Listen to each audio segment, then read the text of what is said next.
fun it is to ride in a one-horse open sleigh.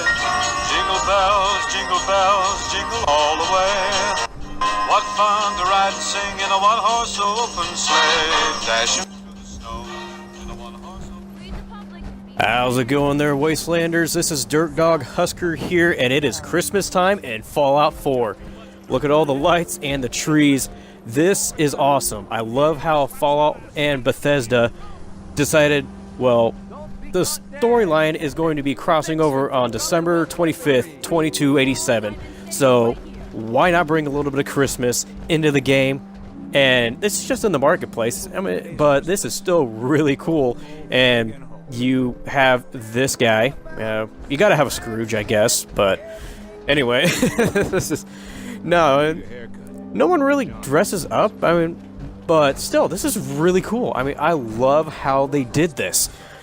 It's just one of those things. It's why not? You know, why not do something like this?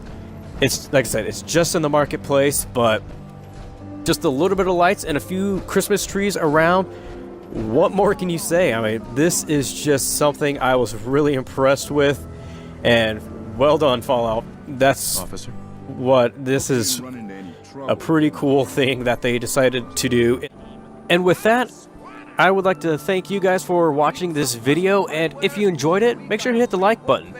As for this robot cook behind me, as well as myself, we wish you a Merry Christmas and take care.